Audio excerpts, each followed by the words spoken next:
Because he Do it. You know you want to. I'd probably. Rhinestone Cowboy Friday. It's a go. Sports Talk. You can take with Phil Corker, battling with Chris the big Bergen, kahuna. and Pat Daniel. Sports Talk is heard across the state on radio affiliates of Okay, the Pat. Sports Talk And we're also going to run the and two is streaming Clemson live coordinators. We got to on be tight and work everything in. as well as Twitter, Facebook, and YouTube. The South Carolina Education Lottery lucky number to call in is 888-898-2525. That's 888-898-2525. Now, here are Phil, Chris, and Pat with tonight's edition of Sports Talk. All right, welcome back in, everybody. Sports Talk here on the Sports Talk Media Network. Once again, from the Greensboro Coliseum for the ACC tournament. And it's finally Clemson time tonight. Well, 9:30 or so tonight. And we'll see if the Tigers can do what most everybody thinks they have to do, and that is beat NC State to make the NCAA tournament. A lot of people think win and probably in, lose, and definitely out. How about that pressure on Brad Brownell and the Clemson basketball team? If that's their mindset, I think their mindset is they've done enough to get in. But the experts who follow this stuff every day and put out the brackets, they don't think Clemson's in there. And so the Tigers need probably, if those guys are anywhere close to being right, they need to win tonight against a team that they've beaten twice already, guys. Hard to beat a team three times. Tigers have beaten this team twice by an average of 19 points per game. And so they're going to have to play somewhere close to how they played the Wolfpack the first two times. But State played a great game last night, Chris. Came out red hot, shot the ball extremely well, not just in the first half. They carried it through for the entire ball game. And they finished tonight with a 62% from the floor average, 63.6 in the first half and 60% in the second half, as they took care of Virginia Tech, 97-77. So Clemson's going to catch a confident State team that most people think, is already in the tournament and really won't be sweating the bullets that Clemson will tonight. If Joe Lunardi is to be believed, Phil, Clemson really isn't on the bubble. They're not on the next four out there. Well, it's first four out, next four out. That's where Clemson is right now. So I agree with you. I think they almost have to win tonight to get into the NCAA tournament. And if they don't, the harsh reality of their situation happens so many times with bubble teams, they've got no one to blame but themselves. Some bad losses earlier in the year, haunting them now, and they may not win enough games to get in. But tonight's game, I am so looking forward to this third go-round. It's awfully difficult to beat a team three times, but Clemson, if they've got the kryptonite, it's their defense. You're looking at the second-best scoring offense in the ACC against the third-best scoring defense in the ACC at NC State and Clemson, respectively. Tigers have done a terrific job against them the first two go-rounds. And you hope, if you're Brad Brownell, there's no way NC State can shoot and play as well as they did last night against Virginia Tech in back-to-back nights. If they do, Clemson may be in a world of trouble. Well, Clemson, now look, it's not a campaign. This isn't politics. They're not going to have people voting for them across the country. But as part of their game notes last night, they put out a little piece of resume information on them. So, to, of course, bolster their public campaign, like they think there's going to be pressure put on the committee. But they pointed out that they've got 4 Quad 1 wins, 3 Q1 road wins, 7-5 versus Q1 and Q2, 5-3 against teams listed in the most recent bracketology with wins over State. 2 of those, Pitt, Duke, and Penn State, 4-0 against ESPN's last 4 byes with an average victory margin of 11.8. Of the 16 teams on the bubble of ESPN's bracketology, Clemson has the highest winning percentage and second most wins against net Q1 teams, 4-3.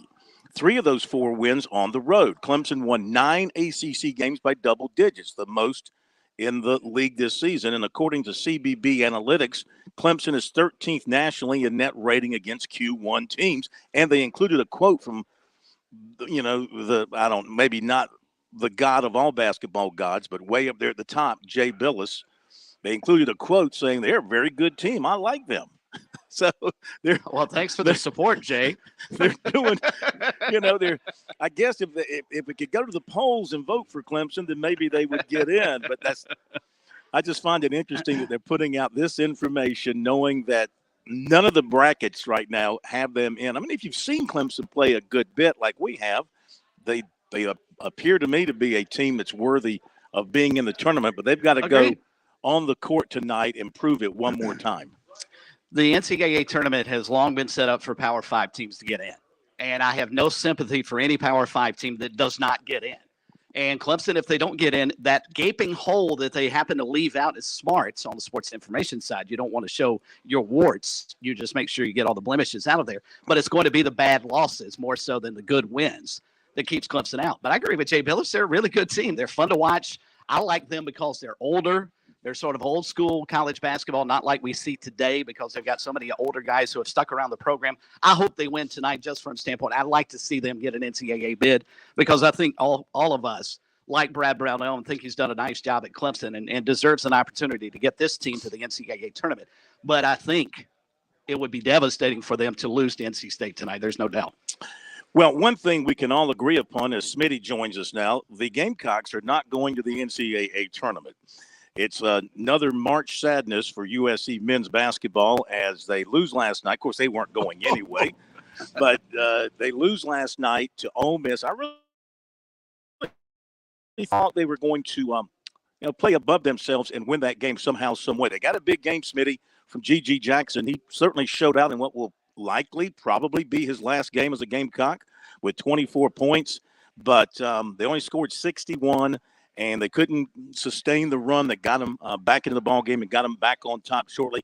What was your takeaway from watching them play last night in Nashville? Yeah, I agree with much of what you just said, Corn, about G.G. Jackson having a nice game. So he was certainly engaged. That I thought after watching the first 10 minutes, despite the turnovers, and South Carolina had a rash of them, 8 in the first 4 minutes, I thought South Carolina was going to win that ball game. I felt like Ole Miss was really struggling to defend Meechie Johnson. And, Ole Miss, again, nothing special. But as is so often the case in basketball, Jeff Van Gundy says basketball is a make or miss game. And, amid all the things we were talking about, and if you followed along last night, you were watching the game or you were following our tweets at Sports Talk SC, we talked about everything. South Carolina mixing in the zone, the way the turnovers were going, the fact that Lamont Paris did a really nice job drawing up inbounds plays and then getting G.G. Jackson isolated on the wing in matchups that he could handle, and he turned that into 24 points. So all of those things, they all go away in the wash, however, when Ole Miss does what they did, which is hit 5 of 9 3-pointers in the second half. Meanwhile, South Carolina hits 2 of 12. So all the things that were happening in front of us, you have to, at the end of the day, you have to make shots. And you mentioned South Carolina scoring just 61 points. So all the emotion wrapped up here, Lamont Paris, Hayden Brown's last game, Meechie Johnson winning his matchups, G.G. Jackson being engaged and really having a nice second half, scoring 16 of his 24. But you have to hit shots. And Ole Miss, who is not a good three-point shooting team, and they missed their three-pointers today against Tennessee, and they're out of the tournament. But last night, they knocked their shots down. And Amari Abram, who is just an okay three-point shooter throughout the season, hit 5 of 8 last night. And that's probably the difference in the game. So post-game, you were there with the Gamecocks, the ones that they brought out front, maybe back in the locker room as well. You saw the emotional ending of the game and tears being shed and all that kind of good stuff.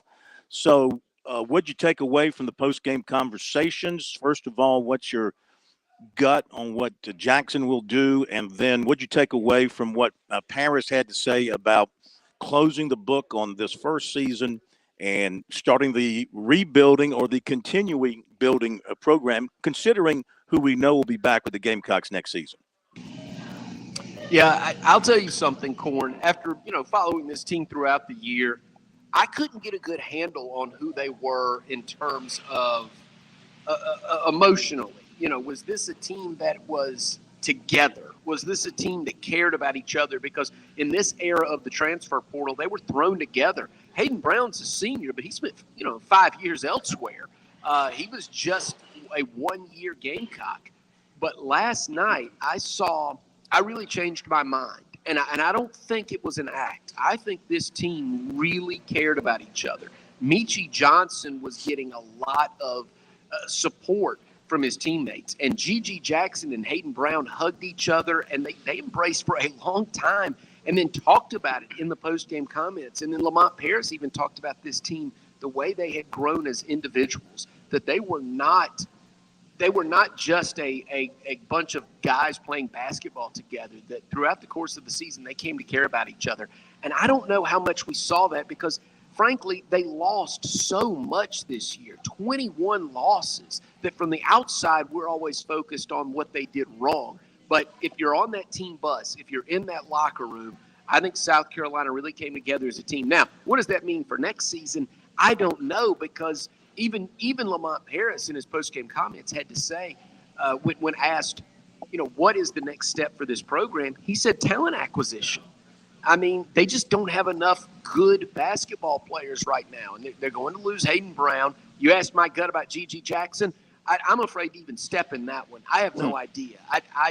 I watch him play, and I don't think he's ready for the NBA. And then I hit Google and look at the mock drafts, and all the analysts say he's more than ready. He's a fringe lottery pick. So I don't have a feel for that. But I'll say this: Lamont Paris thinks he laid the foundation this year. He said that over and over. He said it's very much like the house that he had renovated when he got the job at South Carolina. He said, I kept coming back every day to see what they had done. And I kept asking the guys, what are you doing? It doesn't look like anything's getting done. And he said, but then 3 months go by, and all of a sudden it all comes together. And he said, and I thought this was a really telling comment, he said, I wish we could start over and play 30 games right now, because I feel like these guys just now got it. And that's why I'm so excited about next season.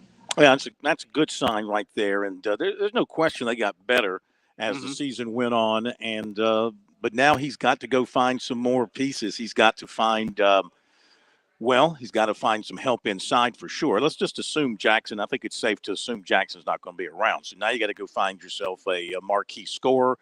You got to get some more help inside. I think Michie Johnson is fine at the shooting guard, point guard. And let's don't forget, Chris, the transfer from Coastal, I'll let you handle the name, who had to sit out this year. And that was a big loss for them. He should be healthy next year and ready to go, and that will help.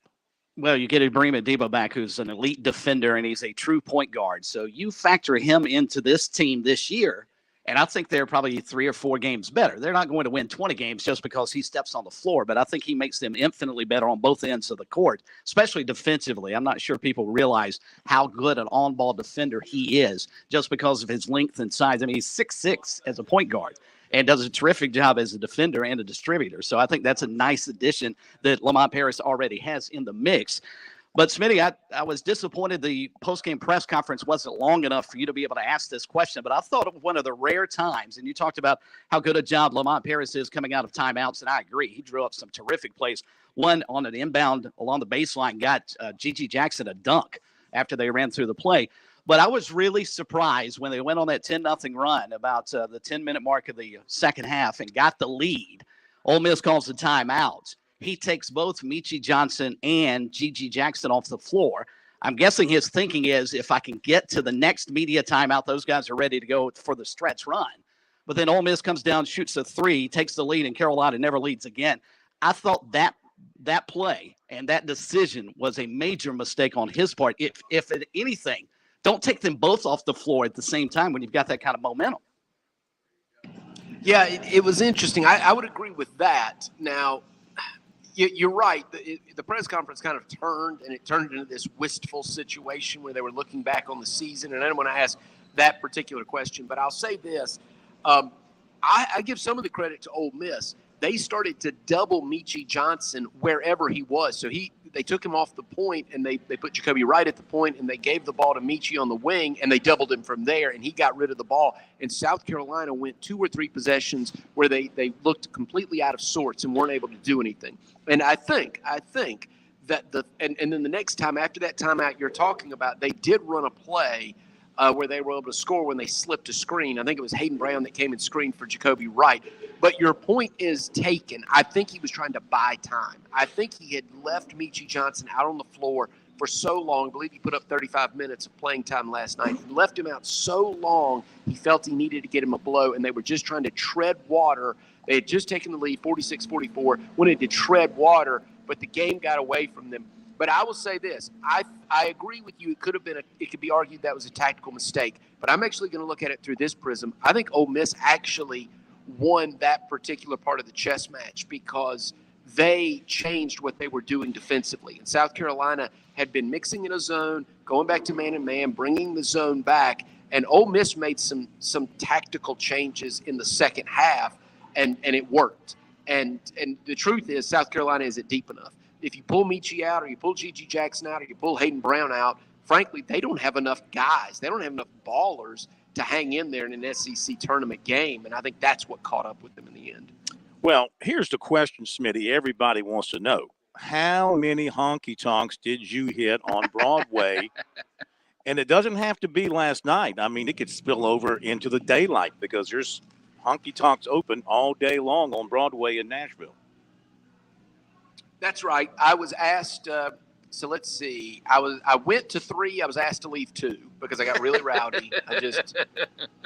I'll say, hey, you're right. Nashville's a great town too. Yeah, Great town. But I really was focused on the SEC tournament. I was kind of geeking out about it. I was having a great time there with the basketball.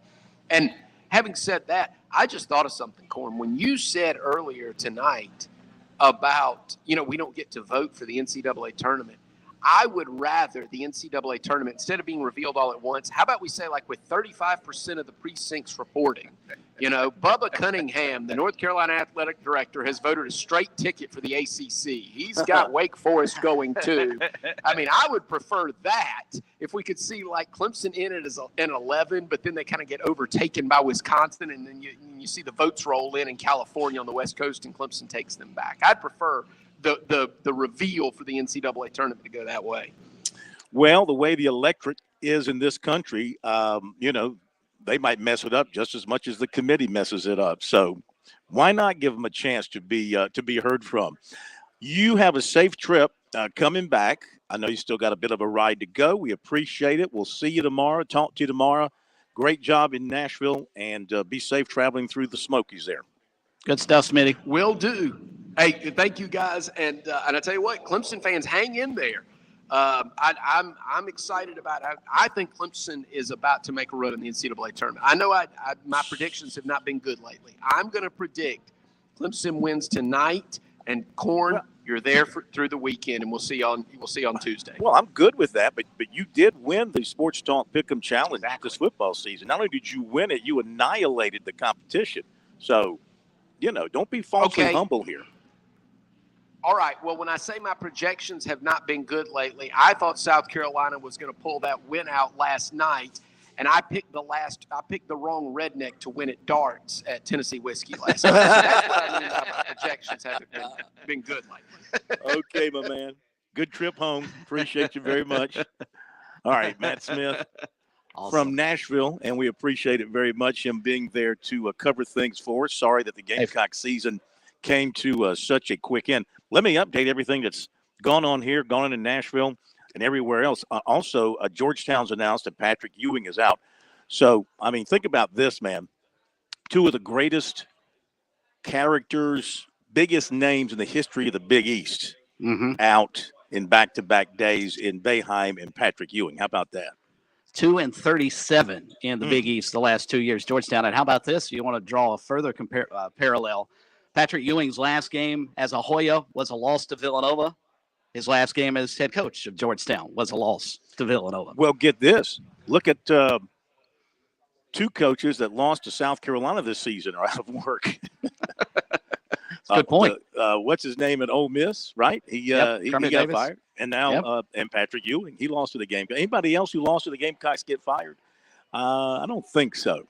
Just those 2. Not that the Gamecocks losing to them didn't push them over the edge, but that just part of the lousy seasons. But I have to give Ole Miss credit. I was thinking last night that because of their situation, that their players might not be as zoned in and focused, but they obviously were good enough to beat the Gamecocks. Now, they weren't good enough to beat Tennessee today. Let's go to the SEC.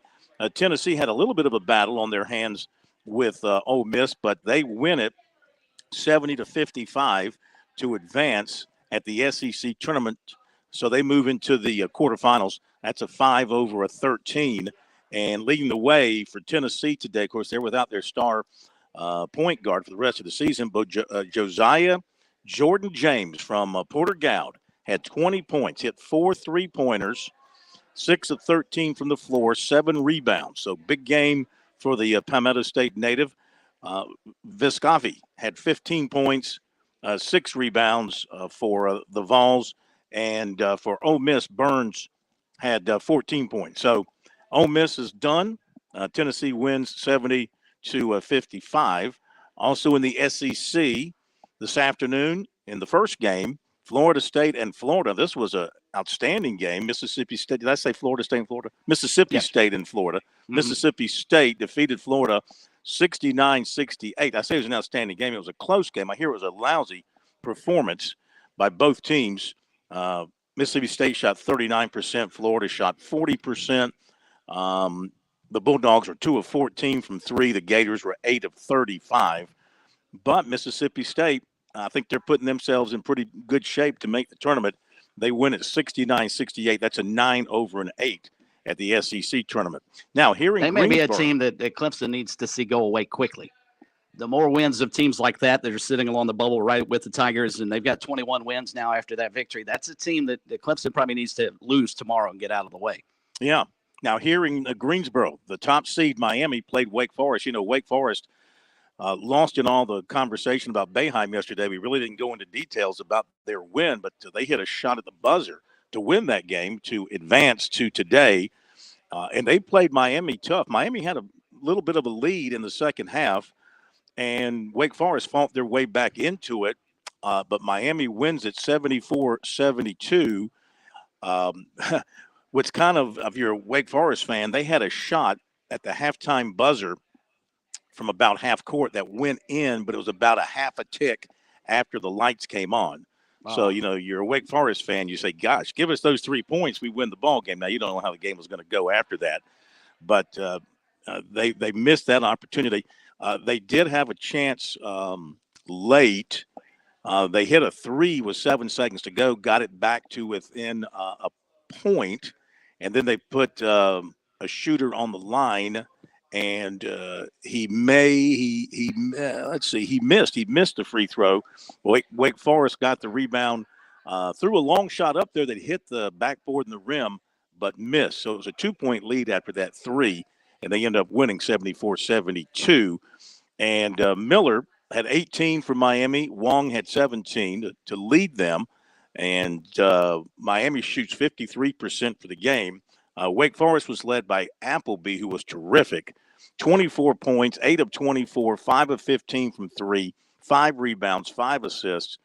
What a terrific year he had, but comes up short for Wake Forest. I imagine they will, of course, move on to the NIT from here in Greensboro. So then you had Duke just annihilate Pittsburgh. Duke came out red hot. They put this game in their pocket in about the first 6 or 7 minutes, 96-69. Pittsburgh never led in this one, 96-69. There was a little bit of a scare for Duke in this one because Filipowski went down in the first half and came limping off the court with the help of trainers, and they took him to the end of the bench and worked on it. But he came back in and seemed to be okay. He scored 22 points in 15 minutes, 8 of 10 from the floor, 4 3-pointers for him. What a big guy like that can shoot the 3. How dangerous is that? So he had 22. Lively had 13. Mitchell had 12 for Duke. So they just totally crushed Pittsburgh today. This one was never in doubt. 48-32. They're playing really well too, Phil. They've won 10 of their last 12, and the only 2 losses during that span to both Virginia and Miami. And the Virginia game was a 7-point game. But that's a team that could be scary going into the NCAA tournament because they're building momentum at the right time. Well, they shot 62% today, and this winning streak they're on is now 7 games. 6 games coming into this are now 7. Their defense has been outstanding. Yeah. They have gotten back. They have found something defensively to where they're just putting the hammer down on other teams. And, of course, they can shoot with their talent. So Duke advances, and coming up is Virginia minus a key player against North Carolina. We'll talk about that in a moment. And then Clemson, NC State, and we're back after the break. On Point Weather is made possible by our friends at Palmetto Citizens Federal Credit Union on 107 The Point. Here's tonight's forecast. Cloudy overnight with a low of 50. Showers rolling into Friday morning. We'll have an 80% chance of rain tomorrow with scattered showers, the high topping out at 65. Now for the weekend, Saturday looks better than Sunday with a mix of sun and clouds and a 63-degree temperature as a high. While on Sunday, cloudy with a 50% chance of rain. I'm Kevin Cohn with your On Point local weather. COVID impacted all of us. In the manufactured home industry, prices increased significantly. Manufacturers limited floor plans and cut options. At Lexington Discount Homes, we battled through it, and now things are much better. Homes are much more affordable, and we've got a huge selection. So if you're ready for a beautiful manufactured home, visit Lexington Discount Homes at 1847 Augusta Highway. We'll give you superior customer service from start until the day that you move in. Visit us online at lexingtondiscounthomes.com or give us a call at 951-1900. With SRN News, I'm Keith Peters reporting German police say shots were fired inside a building used by Jehovah's Witnesses in the northern German city of Hamburg, and an unspecified number of people were killed or wounded. The shooting took place Thursday evening in the Grossborstel district, a few miles north of the downtown area of Germany's second biggest city. President Biden's new budget proposal aims to increase taxes on the wealthy and steer more money to popular programs such as Medicare.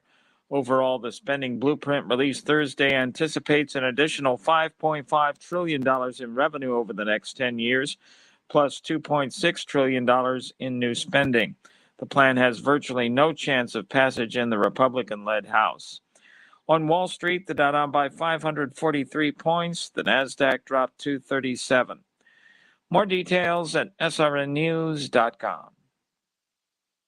Shooter's Choice is calling all hunters. Spring's fast approaching. You need to get ready for that spring hunt fever. Supplies will be hit or miss. There's no place better than Shooter's Choice on Sunset Boulevard, West Columbia. Shooter's Choice will help you get stocked up on all that specialty hunting gear and the ammo you'll need. At Shooter's Choice, they stock Benelli, Beretta, Savage, Franke, Browning, Weatherby, Stoger, TriStar, and even Winchester shotguns. Plus specialty hunting shells. They're coming in every day, and yes, the demand is still extremely high, so it goes fast. A very good reason to be shopping early. There's an experienced crew, second to none, to help you make the right selections. Spend your hunting dollars wisely. Shotguns, red dot sights, specialty ammo in stock right now. Check out all the new firearm accessories, even the selection of Champion gun safes. Ask about which new thermal optics and firearm silencers to use for a successful coyote and wild hog hunt. If you don't have time right now to visit, go online to shooterschoicesc.com. Have your accessories shipped right to the front door. On Sunset Boulevard, make it your first choice. Your best choice. Make it Shooter's Choice.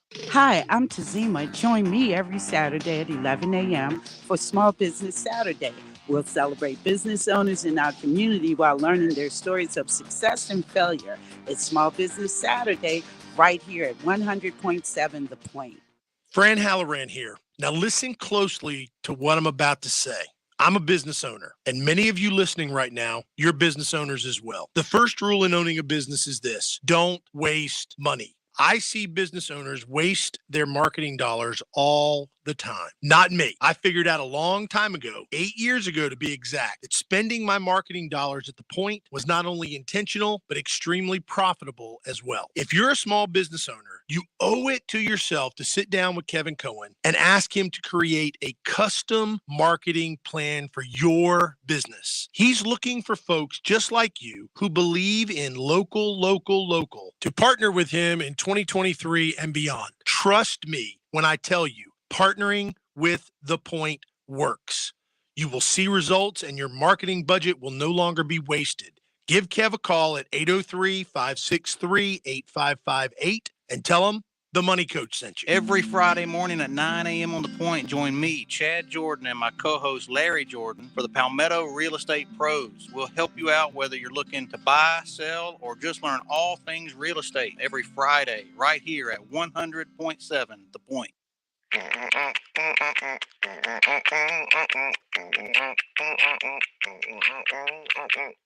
Someone will be right with you.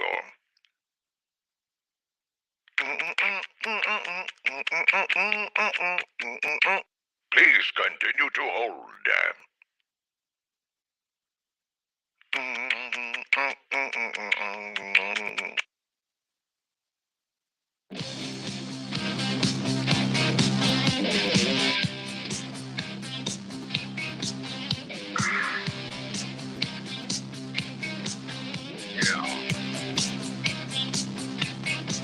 Okay, back we are in Greensboro, also in Columbia, and over in Sardis. Phil, Pat, and Chris together, and Smitty's making his way back from Nashville, so we've given him the rest of the night off as he makes that drive, that wonderful drive through the Smoky Mountains back to South Carolina. Let's update a few other things. We're going to hear from Lamont Paris. We're going to hear from Mike Morgan. Everett German, play-by-play voice of the College of Charleston, will join us. 7:35, talk about the Cougars. We're also going to work in some comments from the Clemson coordinators from spring practice. Going to hear from Wes Goodwin and also from Garrett Riley, and a recruiting update for you as well. Got all that coming your way here tonight on Sports Talk. Out of the Big 12 tournament, Kansas coach Bill Self is out for the entire tournament. University issued a statement that he went through a procedure, a standard procedure that went well, expected to make a full recovery in the hospital. They dismissed rumors that he suffered a heart attack. Okay, so apparently that was not the case, and that's the good news. They're saying he underwent a standard procedure that went well, is expected to make a full recovery. Okay, so some other basketball to tell you about real quick. As we check the scoreboard from around the country, we've got Oregon leading Washington State out in the Pac-12, 38-30, halftime there. Also, you've got let's see who's coming up or who's already played here. Checking here for some other finals. Here we go. UCLA beat Colorado 80-69. UCLA over Colorado 80-69. Kansas, without Bill Self, did beat West Virginia in the Big 12 78-61. Marquette beat St. John's in the Big East 72-70. It was UConn defeating Providence 73-66 today in the Big East tournament. Had a really big lead in that one, and Providence came back. UConn won it by 7. VCU beat Davidson 71-53. They look good for the tournament as far as going into the tournament, VCU, and being a factor. East Carolina over South Florida 73-58. We've got Ohio State over Iowa 73-69. In the Big Ten, UCF defeated SMU 76-70. All right, some of the other scores from across the country. Now, last night, South Carolina saw its season end with a loss to Ole Miss in the first round of the SEC tournament in Nashville. Here is some of what USC coach Lamont Paris had to say about the season-ending defeat for his Gamecocks. What have you seen in terms of a growth from these guys this year, in terms of building a foundation for this program going forward, and how these guys really just grew and bought into the program? I think it'd be easier to list the ways that there was no growth than the ways that there was growth, probably. So that's every individual on our team, a multitude of individuals, I would say. I'd say every. Even some guys that you have never seen play in games, just how they grew at practice, not even as a player, as just from a maturity standpoint. It's hard to describe how much growth that there was this year. We know I keep saying that word, but I've never been around so much growth in my life in one season. And so I'm happy about that and thankful for that. And so there's a lot of foundation that's been laid. Amazingly enough, I'm still doing a renovation on a house that I bought, and there was like a 3-month period that I would walk in there and I expected it to look like a new house every day I walked in there, and it never changed over 3 months. But except for electrical was done, plumbing was done, HVAC was done, AV was done, and the house looks the same to me. So there's a lot of foundation that was built in that house, even though in layman's, I was there and I didn't know. I didn't see. I wasn't in it every day, so I don't know what it was about. And I think that's a fair analogy for what has happened this year. So we get judged on wins and losses, certainly, but I'm evaluating it differently. I evaluate it on a day-to-day basis on where we were. And our practices leading up to this tournament, I'd say the last 5, 6, 7 practices were incredible. And not just from energy or what, just when you talk about growth, and me looking as a coach, acknowledgement of things, listening to something and then putting it right in, making a tweak on it against a team that we're playing for the third time and only have to sing it once. It's really, again, it's hard for me to quantify the growth that took place with this particular team.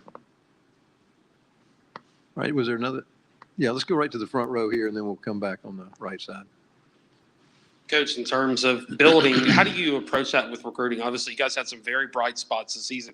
Beating Kentucky at Rupp Arena was an impressive feat. How do you approach that in recruiting, and how do you sell this program, a program that's on the rise and a program that's going to continue to compete in the SEC? Yeah, I think part of it is cherry picking those situations and those moments and talking about what that can look like to be in those situations on a regular basis. And when you talk about foundation that's laid and these are some of the high points that can certainly occur when you have a group of guys that are relatively inexperienced and we had our numbers were not what we wanted them to be. And so I think that as you're talking to recruits, that's part of it. Vision's always a word that goes out there too. You want kids that want to be a part of something special, and doing it in a different way is to be a guy like. That's why I can't thank Hayden Brown enough. He was the first guy that said yes to come here, and he wanted to be on the ground floor. He did. He wanted to be on the ground floor, and it took longer for us to get to this point. I'd like to play 30 more games right now. That's what I would really like to do, and I'm sure he would too. But when you're talking to recruits, you're talking about vision. You're talking about the energy and the excitement. Our fans were really good, really good. I mean, some of the games that we had at Colonial Life Arena we had our student body and just our fans in general. So you see that. You see the excitement, and we talk about that to the recruits as well. But, the vision and being a part of something and getting in there early, an early adopter of what we got going on here. It's going to be fun. And again, Hayden in this group in general, that's what I mentioned. This is what Gigi was alluding to, was that this group will be the group. It'll be the group that really started that really got it going, that showed what practice is going to look like, how we carry ourselves outside of the basketball arena, who we are as students, who we are as human beings, how we communicate with the staff that's working at a hotel, trying to help us feed ourselves. And they're at our every beck and call, it seems like, and all those things. And so, just trying to sell the recruits to want to be on the ground floor of that. And again, like Hayden said, I believe also, I think the process, it'll play itself out, but I'm optimistic about with the growth that we made this year, when that will happen. Right. I think there's a question on the far right. Go ahead. Lamont, you talk about building and laying the foundation. What's next as you get into this offseason in terms of what you want to see improve, what you want to add to this program as you get into this offseason? Yeah, I think every team in America is always on a mission to make some. I think roster management is a thing. So that's this day and age, that'll be a big part of things. So we'll get back and pretty quickly here. We'll start talking about roster management situations. Obviously, Hayden will be gone, but I think plugging and improving your overall talent level, whether that's physically, whether that's from a skill standpoint, addressing needs that you have. I think I hate to talk about student athletes as commodities, but it's what it ends up sounding like. But getting that all put together, that's the next step, and that's what we will be. We've been involved in some of that already, amazingly enough. But that's what a lot of our time that's not spent with our current student athletes. Almost all of our time will be involved in that, and so that's the biggest priority as we move forward from today. We have time for one more question. Anyone? All right, last question on the right. Coach, now that you've had a full season in the SEC, just curious what you take from the experience, whether officials, venues, just style of play, anything that stands out to you that you learned over the course of the year. Well, our slogan is "It just means more," right? And it does. It just means more. It just means more. I've been around. It just means more. It's very apropos. But it's a really good league, good coaches, good facilities, good crowds, good home crowds. I think that's really good for the sport of basketball. A variety of of styles of play. Athleticism is at a high level in this conference. And so it's good. You want to be challenged. I'm looking forward to the challenge. It's fun to go through for a year and see just kind of, like you said, how this league's called. I played my high major experience as an assistant coach was in the Big Ten, and it's, I hope nobody gets mad at me, but I felt like we should have been wearing helmets sometimes in that league. But it's a very physical league. This is a different type of league. The athleticism stands out, and so it's fun to be in this conference with really good coaches, really good student bodies everywhere that we go, and a lot of support. So I guess the best thing I could say is just that it's a very accurate slogan, is that it does just mean more. Okay, Lamont Paris, now he's got to go find some more players, and we'll see what he can bring to the table next season for South Carolina. Expectations will be low again next year when you're one of the worst teams in the league, and then you lose your two best players, I guess you could say, in Brown and Jackson.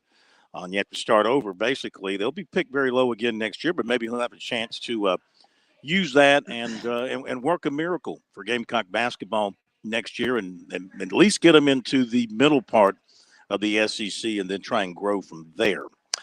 Okay, let's go to a break, and then we'll come back, hit some phone calls. Phone number 888-898-2525, South Carolina Education Lottery. Lucky number here on Sports Talk. Since 2002, more than $174 million in lottery proceeds has been used to purchase, maintain, and fuel over 2,000 school buses in South Carolina, most of which we end up driving behind. Learn more about the lottery's impact at sceducationlottery.com/education. Wins and playing for fun is a win for education. Be right back. South Carolina's largest hunting, fishing, and outdoor expo takes center stage at the Palmetto Sportsman's Classic, sponsored by Farm Bureau Insurance. Come on down for a good time with over 350 vendors, dogs competition, extreme raptor show, kids catfish pond, and much more family fun. Hope to see you at the Classic, March the 24th through the 26th at the South Carolina State Fairgrounds.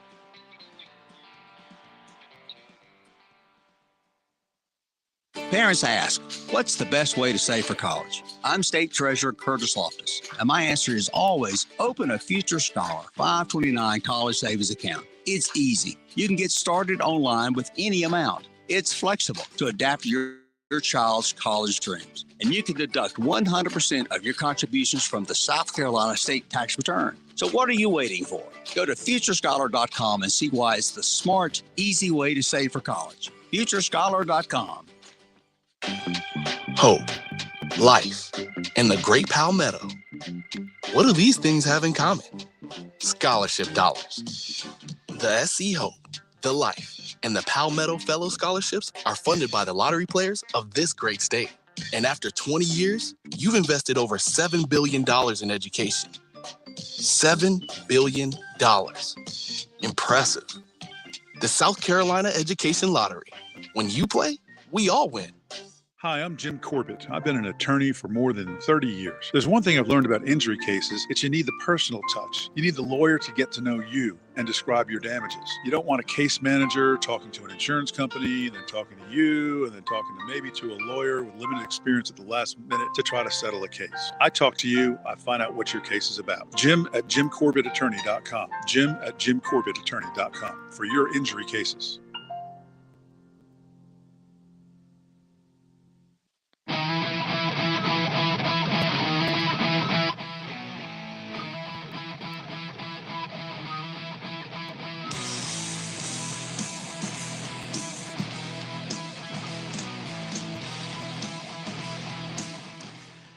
Okay, here's an interesting tweet from Will Graves of the AP, and this kind of relates to Clemson. Don't think he was tweeting this about Clemson. I think he was tweeting it about Pitt. But what he tweeted was that in doing his research, the NCAA tournament, since it expanded to 64 teams and 85, every in all caps, every ACC team that won 70% of its league games during the season got in. Okay? Clemson went 14-6, 14 of 20. Pat, what's that percentage? You're the math whiz. I'm sorry, Phil. Did you ask me something? You should listen to the show. Yes, answer the question. Repeat it, and I promise I will. What is 14 wins out of 20 games? What's that winning percentage? Roughly just a bit over 2/3, 71%, give or take. Okay.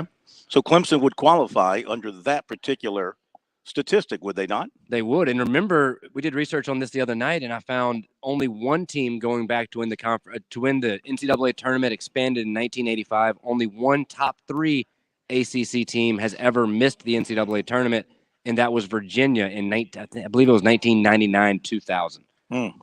Okay. Well, they should probably go into tonight's game thinking they need to win. Yes. Just for whatever little extra motivation they might need. But then again, you got to be careful that they're not too tight, too. You know, can't come out there all wound up in emotion and making mistakes and silly fouls and turnovers and things like that. I Okay. think it hurts them a little bit too, Phil, that they've had to sit around all week long and hear this noise outside the program and not get it to play their first game until the last possible time you could play your first game. I think Clemson may have been better served having played at noon today and go ahead and get out there and get started, especially since NC State already has a game underneath their belt. It may hurt Clemson a little bit, especially early, because they have not played in a week and they've been sitting around, sitting around all week long listening. You guys have to win. You have to win. You're not in. You got to win. That could come back to haunt them having to play so late tonight. Yeah, sure.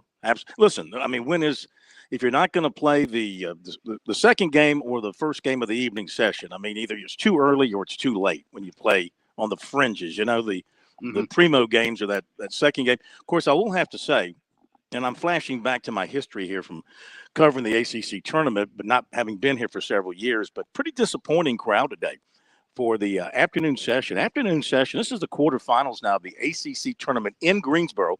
And for the first time since 2004, all 4 Tobacco Road teams are in the quarterfinals and not playing each other. They're playing other teams. So you got a Tobacco Road team spread out in every game. And I thought my history here, going back again several years, place is packed at noon on quarterfinal Friday or Thursday, as the case is now. But it was maybe half full for Wake, maybe a little bit more, maybe 2/3 full when Duke was playing. I imagine tonight with the Tar Heels and the Wolfpack here, it's going to be loaded. Yeah, I would think for that. But that was a little disappointing, to be honest with you. I thought it'd be packed all day long. That just wasn't the case. Mark Fox Unintended consequence, Phil, of expansion in the ACC, because normally, as you pointed out, when it was Friday, Saturday, Sunday, it was must-see TV, and you had to have a ticket. And that's why it was packed. Now, tournament starts on, Tuesday, runs all the way to Saturday. So it's tough sometimes for folks to get out of work and go over and watch basketball when you have to commit several weekdays to go along with your weekend. And Chris, sorry, one last thing too. Sorry to jump in there, Phil. Sorry. Chris made this point earlier in the week, and the longer this week has gone, the more I feel important it's becoming is by getting those first 2-round buys for Clemson, they haven't been able to go out and prove themselves as a bubble team to get those much needed wins. Whereas so many other bubble teams out there just looking, Penn State, Rutgers were able to go out and play in the Big Ten. Rutgers had a win over Michigan today. Penn State's currently beating Illinois. Wisconsin, they went out, I believe they lost, but they went out and had an opportunity to try to go out and get a win. Oklahoma State and West Virginia both had first-round wins in the Big 12, and that propelled West Virginia off of the bubble, now in there, according to Lunardi, with 100% chance of making the tournament as a projected 9 seed just by winning around or one game in their conference tournament before getting their butts kicked today by Kansas. And Oklahoma State, same thing. They got to go out and get one more win under the belt, something that Clemson has not yet been able to do. And now when they do get to play, they're playing a much tougher opponent. Lenardi's latest bracketology posted at 4:20 this afternoon. So his last 4 buys were Providence, loser today, Boise State, Pittsburgh, loser today, Mississippi State, barely a winner today. And then his last 4 in, Penn State, Oklahoma State, Rutgers, Utah State. First 4 out. Why does he have Arizona State in here twice? Does he realize he made a boo-boo? He's got Arizona State on his bubble twice. He really does. I'm looking at it. He also doesn't have the college in the field yet, does he? Yeah, no, I think he does now. He finally puts him in? Okay. Yeah. Well, he's got to.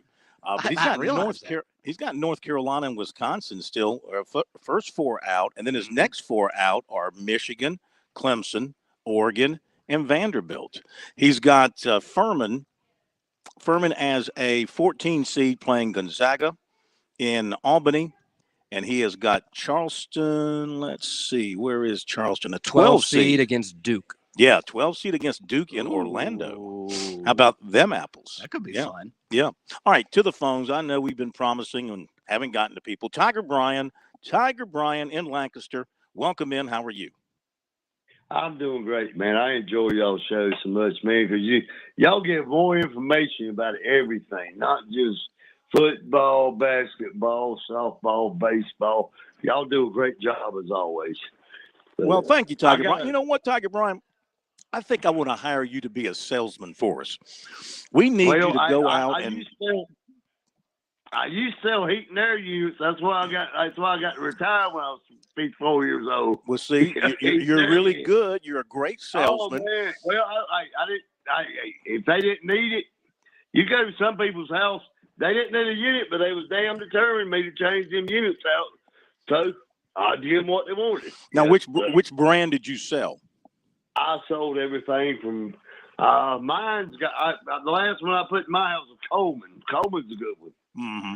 York bought Coleman out. York, I've done Temp Star, Trains. Heck yeah, I've done about 10 or 15 years in 40 years of service. You know what I mean? I got you. Well, I'm going to consider that. Should Smitty ever retire, I'll give you a call. Okay. Yeah. All right. Well, you can't afford me, Corn. I'm sorry. Okay. You can't afford me. It's $100 an hour for me to leave the house. You know what I got you. Hey, when I retired, Corn.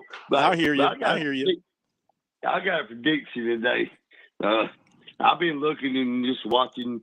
Have you been in any practices, spring practice at Clemson yet? Well, I was up there Monday. Saw the first one, a little bit of the first one. Oh, well, the first one ain't that, but you know what I predict? What you predict? What wins championship? Defense. I think our defense. I know we're gonna have a better offense. Got to have a better offense with the new coordinator. Mm-hmm. But, I think the defense is what's gonna win us championships this year. That's my prediction. Well, I think they got to shore up the passing defense a little bit. Now you got to replace some outstanding defensive ends. You got to replace your linebackers. I mean, you take a hit there at linebacker. You got to improve some, like I said, in the secondary. They're counting on Makuba to be a better player and more disciplined, more mature with his play back there. So I think there's some real question marks, and I think Wes Goodwin's got to sort of prove himself again because of some of the breakdowns on the defense. Amen. Amen. I'm going to tell you something else before I leave. I was getting my taxes done today at my CPA. Guy said, sat beside me. He's a guy from Fort Bond who was in Langston. He said, I recognize your voice from somewhere. He listens to Sports Talk. He says, my wife, Miss Tiger Bryan, said, that's Tiger Bryan. You're world famous. You're world famous. We got to run. Be right back. Before we do what's supposed to happen here, thank you for pushing the button. I thank you. Programming thanks you. America thanks you. WQXL Columbia, W264DF. Grills, outdoor kitchens, and fireplaces. Spring Sizzle starts with Bart. This is 107 The Point. Breaking news this hour from townhall.com. I'm Keith Peters reporting. President Biden's budget was presented today, and reaction, as expected, fell along party lines. President Biden says his spending blueprint will help the nation's economic future, as opposed to GOP plans. My plan is going to reduce the deficit by $3 trillion over 10 years. Based on what we know so far about their plan, it's going to explode the deficit by more than $3 trillion over the next 10 years. If I'm wrong, show me. Oklahoma Congresswoman Stephanie Bice says the GOP has a better path than the one President Biden laid out in his budget. Republicans have a strong vision for the country. It's called the Commitment to America. It is built on four main principles: an economy that is strong, a nation that is safe, a future that is built on freedom, and a government that is accountable. China's military spending will increase by nearly 8%. Military affairs analyst retired Lieutenant Colonel Robert McGinnis tells the Salem Radio Network that China's military is only getting bigger. Their Navy is the largest in the world with 340 surface ships and submarines. Their Air Force is almost on par with that of the United States, both in numbers and technologically. And, of course, their overall armed forces, given the size of their manpower, is larger than that of the United States. He notes the reality is much of what China spends on military-related actions and hardware is hidden, so any comparison is full of caveats. German police say shots were fired inside a building used by Jehovah's Witnesses in the northern German city of Hamburg, and an unspecified number of people were killed or wounded. The shooting took place Thursday evening in the Gross-Borstel district, a few miles north of the downtown area of Germany's second biggest city. On Wall Street, the Dow down by 543 points. More at townhall.com.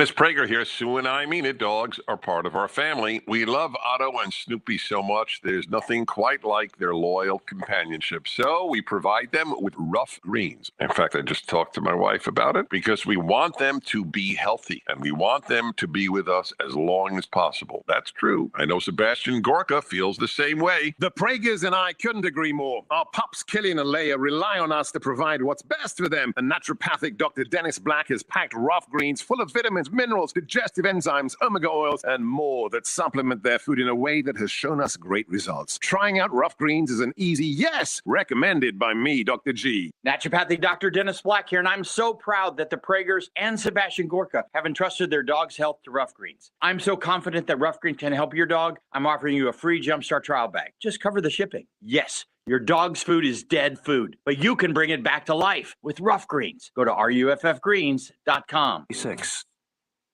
Applications for unemployment are up. Correspondent Rita Foley reports. The number of Americans applying for unemployment last week jumped by the most in 5 months, but layoffs are still historically low. Though the labor market remains strong, layoffs have been mounting in the tech sector, where many companies overhired after a pandemic boom. The companies announcing layoffs recently include Microsoft, Amazon, Facebook parent Meta, Twitter, and DoorDash. Unemployment applications for the week ending March 4th rose by 21,000 from the week before to 211,000, says the Labor Department. I'm Rita Foley. The Senate has confirmed Daniel Werfel to serve as Commissioner of the Internal Revenue Service by a vote of 54 to 42. Werfel pledged before senators not to expand tax audits on businesses and households making less than $400,000 per year. News and analysis at townhall.com. I'm Keith Peters reporting. On Point Weather is made possible by our friends at Palmetto Citizens Federal Credit Union on 107 The Point. Here's tonight's forecast. Cloudy overnight with a low of 50. Showers rolling into Friday morning. We'll have an 80% chance of rain tomorrow with scattered showers. The high topping out at 65. Now for the weekend, Saturday looks better than Sunday with a mix of sun and clouds and a 63-degree temperature as a high. While on Sunday, cloudy with a 50% chance of rain. I'm Kevin Cohen with your On Point local weather. WQXL Columbia, W264DF. Grills, outdoor kitchens, and fireplaces. Spring Sizzle starts with Bart. This is 107 The Point. Please press button now. No, number 1.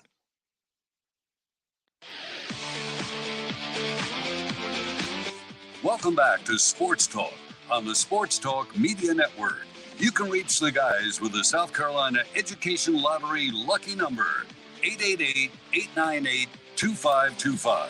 That's 888-898-2525. Now back to Phil, Chris, and Pat with the second hour of Sports Talk on the Sports Talk Media Network. Welcome back, everybody. Sports Talk here on the Sports Talk Media Network from Greensboro. Phil Kornblut here for the ACC tournament. We've wrapped up our stay in Nashville with Matt Smith, with the Gamecocks, of course, being one and done. We call that the single underwear change trip. I've had many of those here at the ACC tournament over the years. Well, that's all you needed. One change trip is what we call that. And you would not want to travel with me then and see how I pack. So I'm bully on underwear and socks. Is that right? You really load up? Yes. Well, just a moment. How do you handle just one pair of boxer shorts for at least 2 days? Well, one change. I mean, you come in a pair, okay, and you go to the game, and then you're heading back home the next day, and you make the change. It's a one change trip. You follow me? I do. I get that. Yeah. So that's just typical. That's typical. So if you're going straight to the game, yeah, I get that. Right. Welcome back to Sports Talk, where we specialize in underwear and how many pairs a man goes through in a trip. Speaking of, in just a moment, we'll find the packing secrets of one Mike Morgan, who probably travels more than all three of us together times 5. Mike is brought to you by Brent Skinner Clothiers. Of course, Brent has not only become the leader in Columbia for the very best in men's clothing, clients nationally have come to know Brent, and he has you covered if you want to look your very best. Brent and his staff provides you with professional and individual attention to create a wardrobe that distinctly identifies you. From custom suits and shirts to the very best in shoes and accessories, all under one roof. If you can't make it to the Columbia store in the Vista, Brent will come see you. So set up an appointment today, bpskinnerclothiers.com, bpskinnerclothiers.com. So, Mike, what does a typical packed bag of yours look like when you go on one of your trips? Always carry on if you can. I typically, although the jackets, the suit jackets are good enough quality from Brent that they're not going to wrinkle, I still prefer not to just stuff them in a suitcase. So I typically wear the jacket over, say, maybe even a T-shirt, depending on the temperature. Make sure you divvy up enough space for your bathroom bag. That's important. And then if there's a front pocket, I find that's where I can put, boxer shorts, socks. You don't want to waste the prime real estate on something that you can stuff in that front pocket and not worry about it getting wrinkled. So those are some tips. Very nice. And how many changes? How many changes on a typical weekend? Well, if it's a weekend of, say, a football or a basketball game, you've got your day that you travel in, and typically that's an ordeal with dealing with ornery gate agents at the Atlanta airport that are just typically miserable human beings that are unhappy with their station in life. So when you go through that ordeal, that's going to burn one pair of boxer shorts. You can't wear those the next day. Then you got to have one for game day. Got to have a fresh pair for game day. And then you want to have a fresh pair for takeoff or get back home day. So I would say 3. 3. Nice. Nice to know. Nice to know. Okay. So what do you make of the tournament action so far? What's caught your attention? Well, I guess you're talking about Nashville specifically, since that's where you are. Well, I'm in Greensboro, but you can talk about Nashville. Oh, okay. I thought you were in Nashville. My bad. That's okay. Well, we could talk about either one. I don't think we've had too many shockers here yet, and that's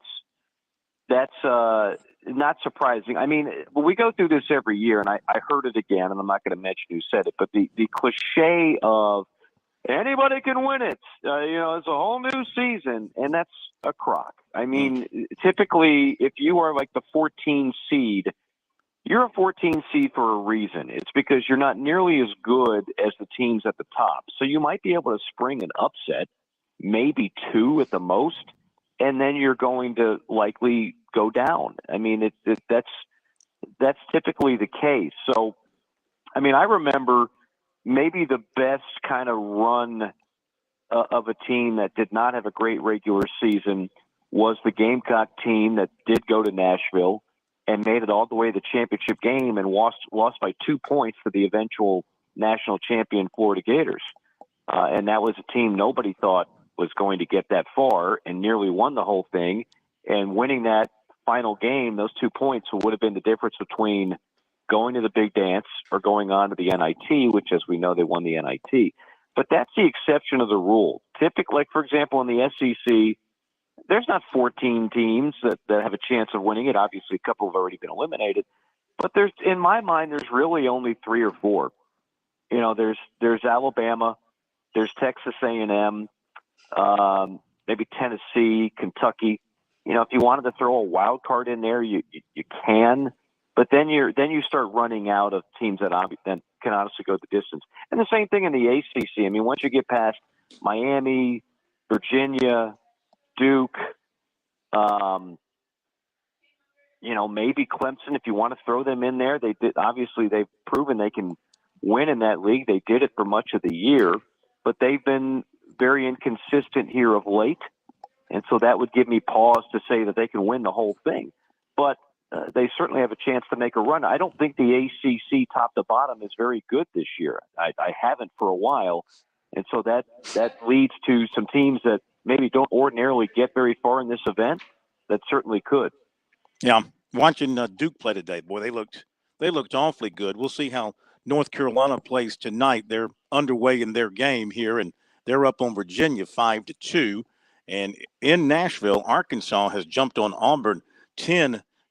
So we talk about the SEC, and you're dealing with a situation there too, where even though Tennessee won today as the 5 seed in the tournament, they're down a top player in their point guard. I wonder when the committee looks at Tennessee, how much that impacts their seeding. Do you think when they see a key player down like that, they might drop you a spot or 2 in the seedings? It's happened in the past, absolutely. You're talking about Ziegler, their point guard. I mean, he's a very, very key piece to what they do. That's not to say they don't have other weapons, but they've already struggled offensively many times this year. You take his quickness and ability to run the point away, and I don't think there's any question that the human beings that are in that room that make that decision could very well kind of use that against them a little bit in seeding. They're going to make the tournament regardless, but they might not get the seed. That's a team that a few weeks ago we were talking about as a number 1 seed. They're certainly not going to get that now. Mike Morgan on the move with us here tonight on Sports Talk. And Mike, you've seen South Carolina play on several different occasions this year. As the season went along, Lamont Paris said last night after the game he can't remember a team that had grown more from the beginning of the season to the end. Did you see that kind of progress from his first installment with USC? Yeah, I mean, they clearly played better, February on. It was clearly a case of where guys started grasping the concepts of what he wants to do offensively and defensively. Some guys matured. Some players got more consistent. There was a little bit more of a rhythm. They were still outmanned almost every game, but they started beating teams that were perhaps a little bit better, and they started playing with just about everybody. So I was encouraged with the way the team played down the stretch, and I think of the future, because we know Gigi's not going to be back, but I still say they're going to be a better team.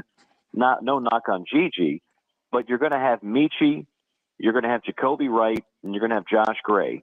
And then you're going to have a whole lot of players out of the portal that are going to be more prepared to play at this level than what you had this year. So I think if you're a Gamecock fan, you're encouraged with how the season ended. Moreover, you're encouraged about what next year's team is going to look like, because I really think there's going to be some quality additions in the portal. Staying in state, what is your takeaway as to what Clemson needs to do? Do you feel like they're comfortably in the tournament? Are they sitting on the bubble? Do they have to win tonight, or do they have to actually maybe make it to the finals, in your opinion, to make sure they get in? Well, let's see. I get the Joe Lunardi email literally like on the hour, every hour. Last one came in at 4:20. Do you get this too? I'm looking at it right now. Let's see. What do we got here? Wait a minute. Is it free? Is it free? Is that thing free? It's free for me. Well, I mean, I'm going to sign up for. Where do I sign up? JoeLunardi.com? Well, you don't sign up for it. It's a work email. Is it? I am an ESPNannouncer.com. Do I sign up? Where do I sign up? I'll tell you what. Forward it to you. But the last email I have, Joe has Clemson. I'm reading this right now. On the next four, he's the number one team on the next four out, which will be number 73, right in front of Michigan, Oregon, and Vanderbilt, right behind Wisconsin, North Carolina. I'm starting to sound like Phil Kornbluth on a recruiting report. Wisconsin, North Carolina, Nevada, and Arizona State. So that tells you they've got to win tonight, huh? So that, to answer your question, honestly, I mean, we can joke about Lunardi, and Joe's got a really good sense of humor about it. I mean, he knows that it's a niche within a niche within a niche, but the bottom line is he's right like 98% of the time. Mm-hmm. If you believe that, and I have no reason not to, they got to win tonight. Yeah. I mean, if not, I think they're looking at an NIT bid. Well, I think that's the last thing they want to hear too. But I think what you've said, the perceived or actual downturn of the ACC, when we look at these history marks that we've been talking about on this show, no team, what was it that Pat said? No team that's finished in the top four regular season, the ACC's been left out of the tournament. Something like that since it expanded. Top three, only one time. Yeah, UVA in 1999, going back to when it was expanded in 1985. And then we had the tweet earlier that no ACC team with a league regular season winning percentage of over 60% has been left out, and Clemson's over that. But maybe it's the perceived or actual weakness of the league this year that's going to bite a team that finished number 3. And 2 quad 4 losses. Mm-hmm. Yep. And do you remember a few years ago when Frank Martin, it seems like Frank had a bubble team almost every year. Frank had a bubble team and the conference record was good. And people were saying, this is an outrage. Why are we not? There was a loss to Stetson, and Stetson was one of the worst teams in college basketball. It was a loss at home, which was quad 4, and that loss just never – it seemed like it just stayed with you like a bad case of indigestion, right? Like you couldn't get rid of it. You wanted to have it expunged from the record, but you couldn't, and it might have cost them getting into the tournament. All right, real quick, want to shift gears to baseball. I know you'll be turning your attention to that here pretty much full-time once you get to your baseball schedule. SEC season starts next weekend. ACC season is getting underway as well. And so the Gamecocks, let's just talk very quickly. They took the series from Clemson. They are hitting home runs at a colossal rate. I'm looking at some of their stats nationally. I'll give you a few examples. Number 1 in the country in home runs per game. Number 2 in actual home runs hit. 4th in runs scored. They are second in being hit by pitch. 6th in earned run average off the mound. They are 9th in scoring. They are 8th in sack flies. In other words, Mike, they are doing a lot of. Wait a minute now. Hang on. Now, I know they're not What was that facing the sack fly greatest. number again? The sacrifice? I think the sacrifice fly is an important part of baseball, and they're 9th in the country in hitting sacrifice flies. I think that's a very. My point is, okay. Okay, what is my point, Mike? I don't know what your point is when you start picking up sacrifice flies. I'm talking about how sacrifice bunts. Have they laid down any bunts lately? I just want to ask you about your opinion of them offensively with this pitching staff. Do you think that they will have a opportunity to make a run in the SEC with what they have showed so far? It's a very fair question. I think it's a little too. You're welcome. It's a little too early to answer 153rd in sacrifice bunts, by the way. Go ahead. There we go. Well, there's still time to improve on that. Look, everybody's hitting home runs right now in college baseball. I'm not trying to take away from the record, but clearly the non-conference schedule is what it is. The conference victory over Clemson is always huge. I don't care where Clemson is and where they finish. Those games mean so much, and that is a postseason-like atmosphere, postseason-like feel, the tension and all that other stuff that you'll have come June. So that's always big. But until you start doing it in the SEC, you're not going to have everybody excited about where you stand in terms of making a postseason run, which is what you're asking. Are they the kind of team that can do damage in the SEC, do damage in June, get to a super, and be 2 wins away from Omaha? Way too early. Way too early. You've got a lot of newcomers. Clearly, last year when you and I had this conversation, I said point blank, and I knew from people that I trusted, that team was going to struggle in the SEC. That team was going to be overmanned, and then you threw in injuries to the pitching staff, and it is what it was. It was what it was. This year, I'm not saying that. This year, I think they've got the personnel to compete. But as always, you have to look at it. There are 6 or 7 teams in the top 10 that happen to reside in the SEC, and you got to play them. You got to play most of them. You got to play 30 conference games. So we'll find out where they stand. Let's wait till, say, I don't know, mid-April before we really have an idea just how good this team is. Well, that's logical. But I'm just saying, having seen them a lot, and with the way they're swinging the bat, and, I think a lot of credit, I guess, goes to Monty Lee because he works with the hitters now. What he's come in and some of his hitting philosophies and the way they are drawing walks, the way they're getting hit by pitches, the way they're hitting with power. Right. I think it's a sign of what they can do. Now, I know they're going to face a ton better pitching moving forward. I get that. Much better. Yeah. Infinitely better pitching. Yeah. Infinitely better pitching. So none of those, I hate to diffuse your momentum there. None of those stats mean anything to me based on who they played. Tell me after 9 conference games, 3 series in the SEC, tell me where they rank statistically in conference play, and then I think I'll have a better idea of what are we looking at. 5th in slugging percentage. How about OPS?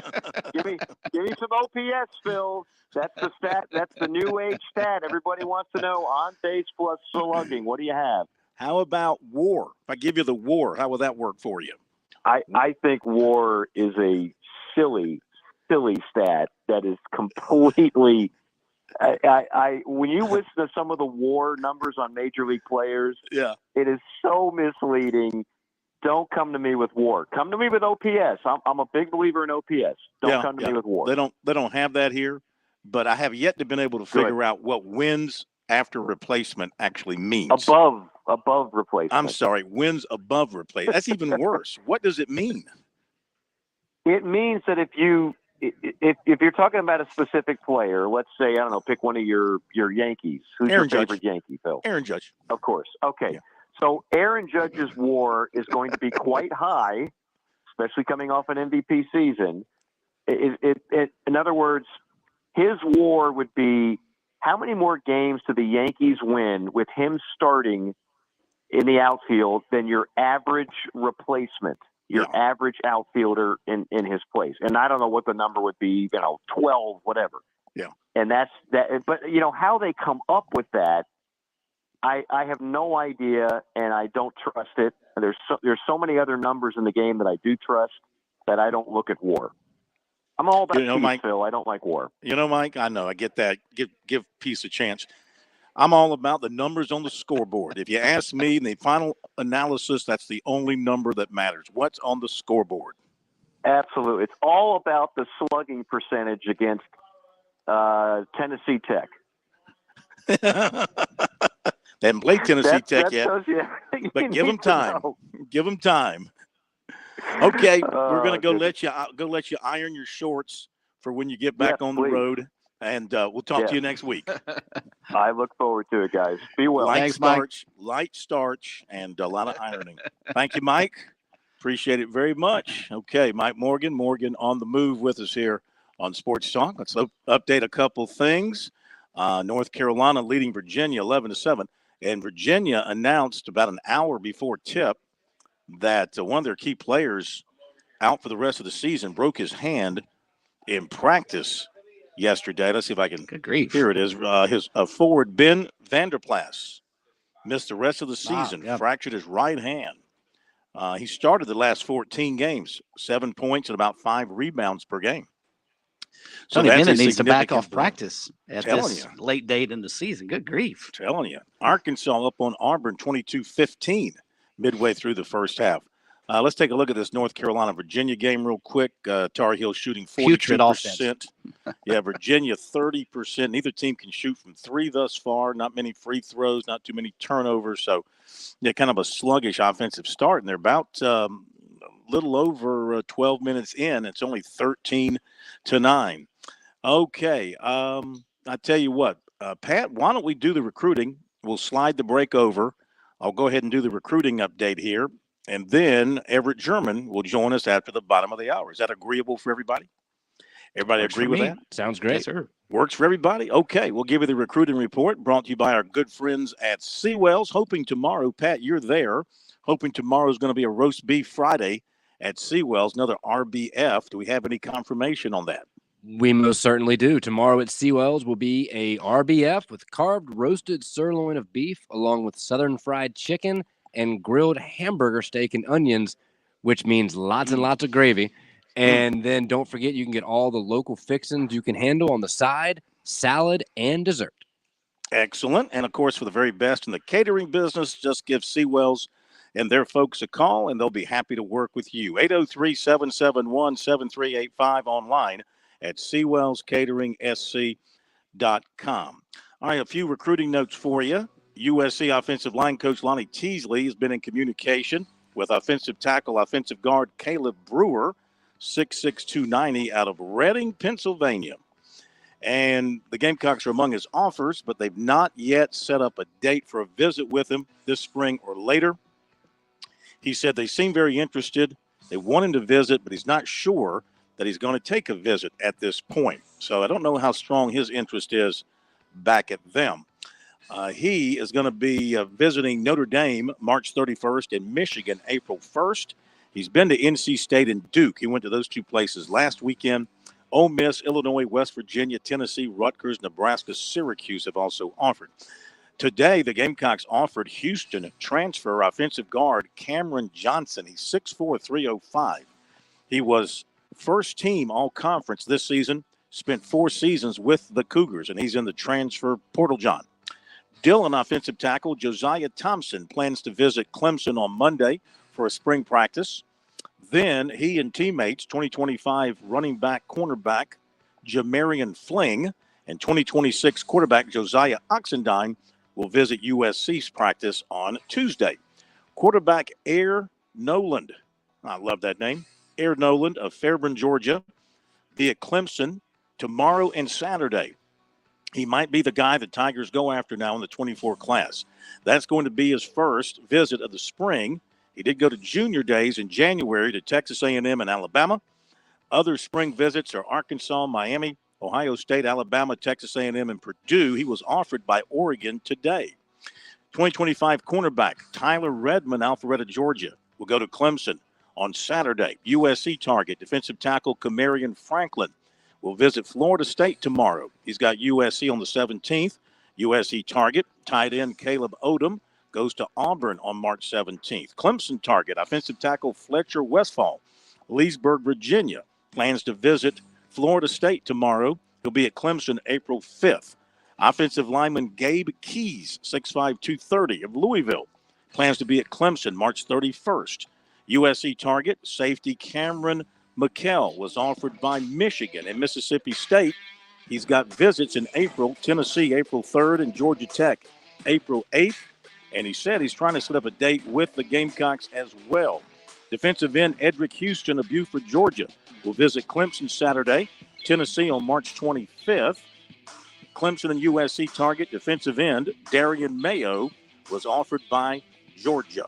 Okay, we'll hit the break and we'll be back in just a moment. On Point Weather is made possible by our friends at Palmetto Citizens Federal Credit Union on 107 The Point.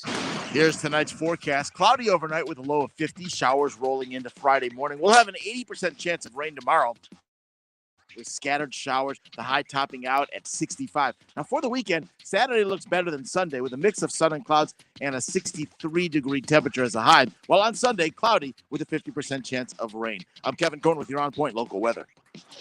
Attention listeners, con artists have many tricks for stealing your money, but the AARP Fraud Watch Network is here to help you protect yourself and your family. We give you the tools you need to spot and avoid scams. So listen for the AARP Fraud Watch Network alerts. Use our scam tracking map to see the latest scams and sign up for prevention tips and alerts from law enforcement. To learn how to outsmart con artists before they strike, visit aarp.org/fraudwatchnetwork. With SRN News, I'm Keith Peters reporting. Scientists say the La Nina weather phenomenon that increases Atlantic hurricane activity and worsens western drought is gone after 3 troublesome years. La Nina is a natural and temporary cooling of parts of the Pacific Ocean that changes weather worldwide. The National Oceanic and Atmospheric Administration said Thursday that the globe is now in what's considered a neutral condition and probably trending to an El Nino in late summer or fall. And that's usually good news for the United States. Experts say La Nina is connected to more Atlantic storms and deeper droughts and wildfires in the West, making a La Nina often more damaging and expensive than the more famous El Nino. On Wall Street, the Dow down by 543 points. The Nasdaq dropped 237. The S&P 500 lower by 73. More details at srnnews.com.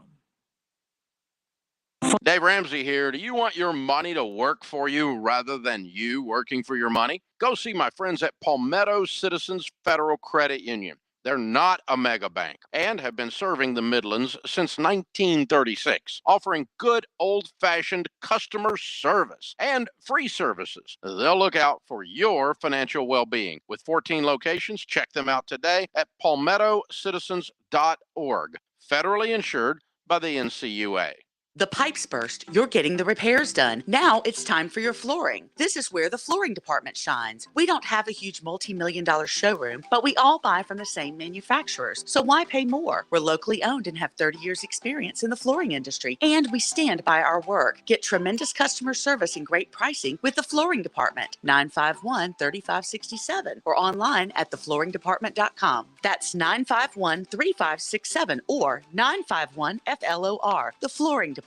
Hi, this is Kevin Cohen. The Point is a unique radio station. We don't have a bunch of huge corporate sponsors, and we're not a part of a local group of 5 or 6 corporate radio stations. We're a locally owned and locally operated station. In fact, we're a family. We think community first. We're all about local. And if you're a small business owner, well, it'd be my honor to sit down with you, talk about growing your business with the help of The Point. If you've never considered radio advertising, well, it works, especially talk radio.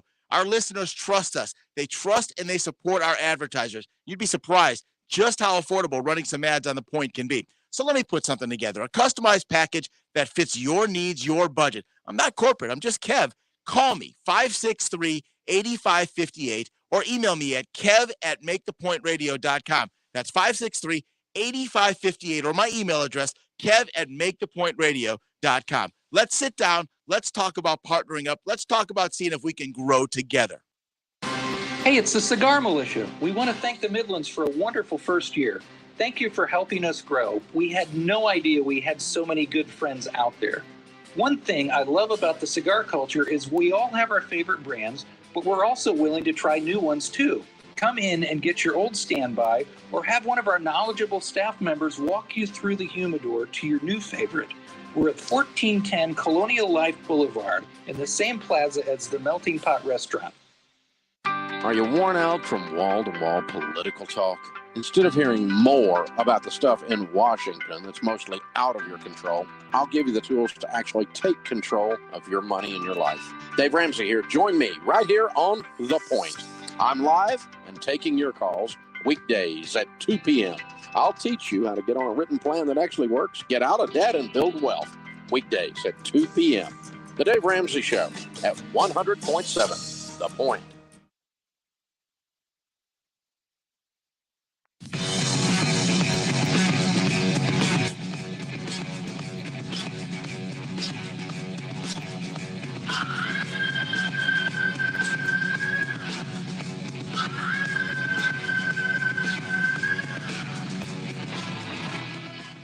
Okay, 24-19, Arkansas now leading Auburn out in Nashville, and here in Greensboro, just to update what's happening between North Carolina and Virginia. And it is, let me see here very quickly before we get to Everett, German, North Carolina, Virginia. Virginia now on the big run, 14-2 run over the last 4-11. Cavaliers up on the Tar Heels, 23-15. Could be a flood of ACC tournament tickets available on the market here in the next 2 hours if that continues. I promise you that. Had a couple of more recruiting notes I wanted to get out there, and then we'll get to Everett. But I left off a couple of things I wanted to mention. South Carolina offered 2025 linebacker A.J. Rice of Huntsville, Alabama, 2025 linebacker Ethan Pritchard of Sanford, Florida, 2026 quarterback Brody McWhorter of Cartersville, Georgia, plans to visit South Carolina March 16th. We know who came out of Cartersville now, don't we? Defensive tackle Marcus Downs of Riverside was offered by Tennessee, visited there over the weekend. Basketball, Wofford transfer 6'6" Messiah Jones. He told Stock Risers he's heard from Clemson, Arkansas, St. Bonnie's, Radford, South Alabama, Marist, and others. Played 4 seasons with the Terriers. This one was his best, 10 points, 5 rebounds per game. And Clemson is having some interest in Bucknell grad transfer guard Xander Rice per 24/7 Sports. Okay, that wraps up the recruiting report. So we know Furman is in the tournament. We talked to Bob Ritchie last night. And we know College of Charleston is in the tournament. Let's talk more about the Cougars as we welcome in one of our good buddies. He is one of the best people in the world. I can't think of anything bad about him except that he is a Lakers fan. Other than that, I love him dearly. Everett German, the voice of the Cougars, joining us here on Sports Talk. E, how you doing, buddy? Hey, I'm doing good, Phil. How are you doing? We are doing terrific. How you feeling, man? You feeling good? Feeling good. Obviously, a good time to be a part of Charleston basketball. My Lakers are winning without LeBron James, so really all is well in my basketball world. Well, of course, a Celtics win makes me the happiest, but the next happiest is when the Lakers lose.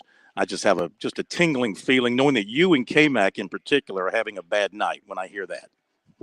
Well, I just want to remind you that actually the Lakers should have one more win and the Celtics should have one more loss because Tatum fouled LeBron, but that's another discussion for another day.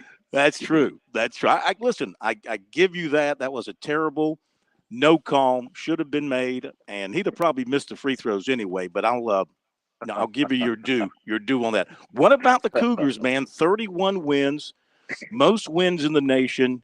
You win the CAA. Has this team surprised you, or is this what you thought they would do? Honestly, at the beginning of the season, you knew that Charleston would be good, but I'd be lying if I said I thought they would be, this good.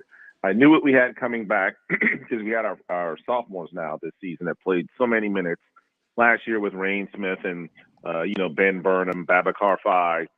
But the guys, the influx of coming in transfers, you just didn't know what to expect. You read your bios and you see, oh, we got this kid from Wofford, averaging 4 or 5 points a game, played a lot of games, but okay, okay. And then we got a guy from NAIA, got a guy from D2.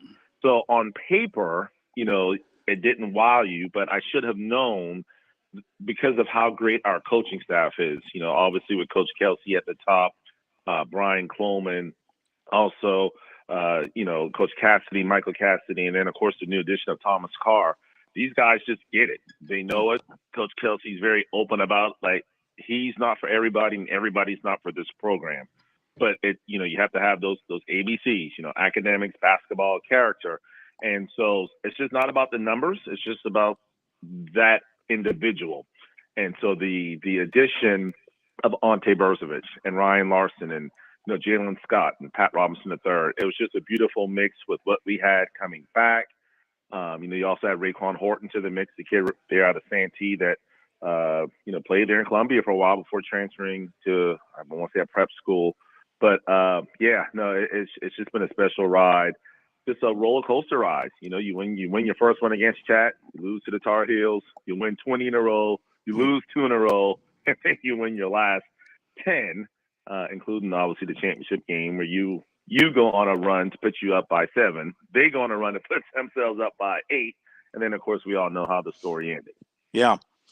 What do you see as the strengths of this team? As I look at some of the numbers, good shooting team, you won by about 13 points per game, good rebounding team, holding team to 67 points per game. Is there a particular strength that catches your eye when you watch this team game in and game out? It's just a team. As you look at the numbers, you'll see 10 or 6 guys averaging 9 or more points a game. These guys genuinely care about each other off the floor as well as on the floor.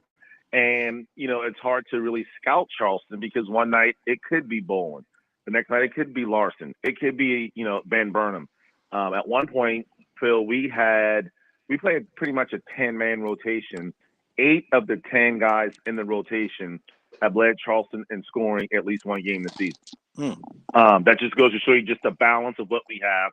And we come in waves. It's so funny to kind of see teams that, might be neck to neck, even ahead at the half. But in the second half, you just see, grabbing shorts, bending over. And Charleston is just so fresh because, again, you have that 10-man rotation. Nobody averages more than, 25, 26 minutes a game.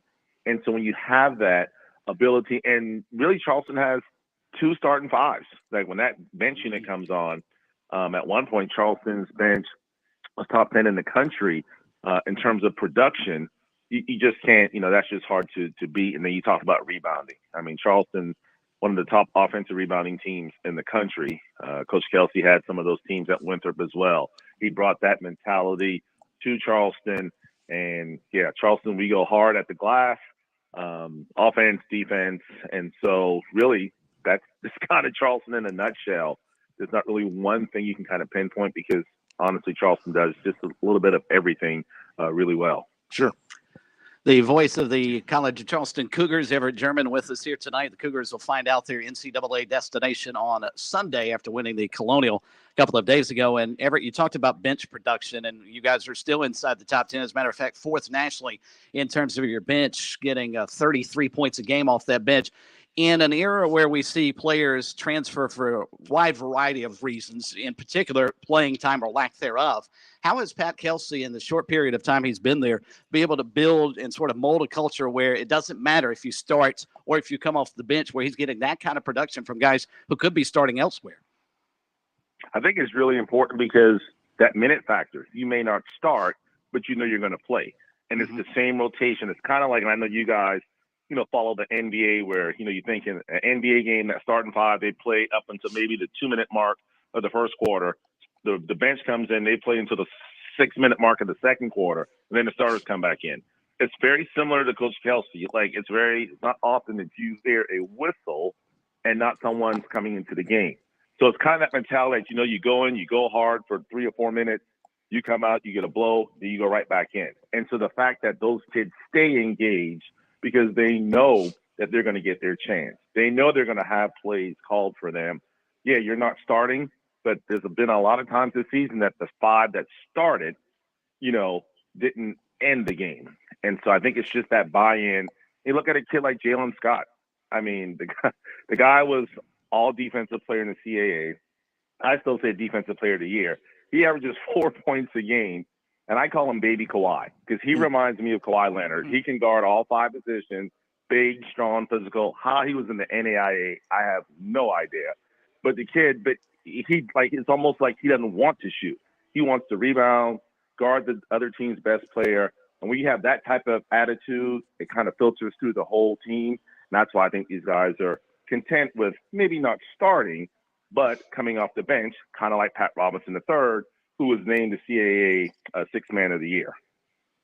Talked about both Rain Smith and also Ante Berzovic, and I'm curious from an international flair what they've brought to the table, not just on the floor, because I think we can see how good those 2 players are for your team, but what do they add in terms of dimensions off the court and how they intermingle with the team itself? Well, don't forget, you got those 2. You also got Babacar Faye, who's from Senegal. You have Evan Kilminster, who's also from Australia. And look, like I mentioned earlier, those guys off the floor, it's such a close-knit bunch.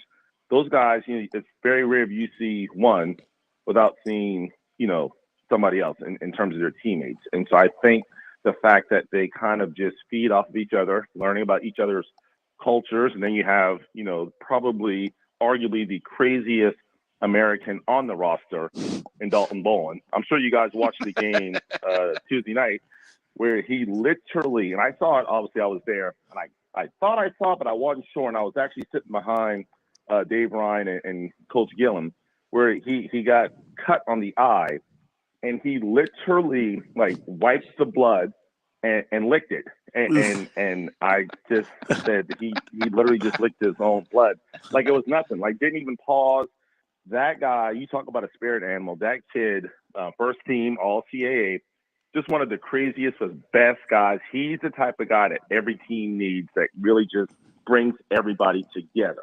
So he's the type of guy that, hey, Rain, tell us about Australia and what that's like. And Baba, tell us about Senegal. And obviously, Ante, who I've kind of coined him Baby Joker. Because all my nicknames are somewhat NBA related. So he's Baby Joker, obviously, because of Croatian. And he can shoot it and pass it and do everything else. But yeah, those guys, they're eager to learn about each other. And again, I think that just helps them on the floor be like one unit. And that's why they've had so much success this year. A couple more moments with Everett German, voice of the College of Charleston Cougars. And of course, we can remember the great days under John Kress and how that team caught the imagination of the state and the college basketball world when they went from NIA and to the NAIA and then to NCAA, and they made the tournament and all that kind of stuff. What about around the city? What do you sense from the fan base and from the city about the excitement and the support for what Pat Kelsey's doing now in just his 2 short years there? I'm going to use, I think, a word that if I had $5 for every time Coach Kelsey said this word, I would have as much money as he just signed in his contract extension. The energy in Charleston is elite. It's just crazy. Yeah. Of course, he coined that phrase kind of, our city, which is just absolutely taken off really the whole month of February and the latter part of January. TD Arena, 5,100 tickets sold out every game.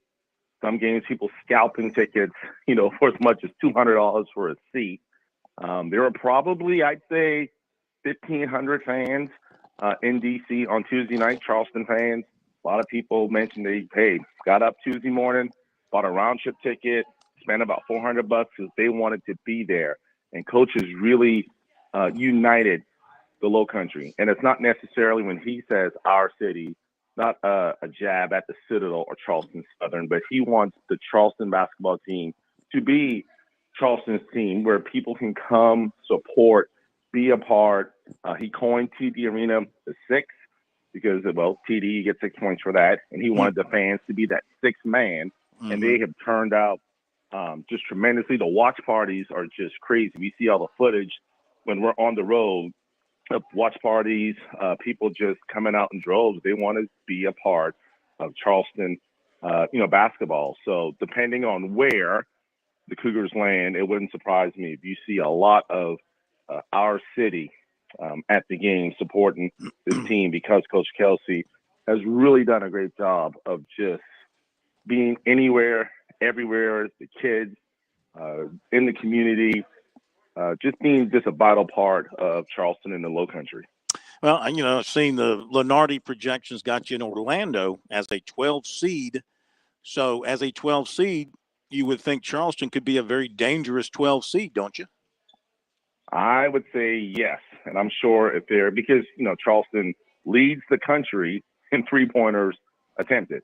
They're top 10 in terms of three-pointers made, averaging 10 made threes a game. You have a big guy in Ante Berzovic who can hurt you outside, inside. You can't double team him because he can pass it.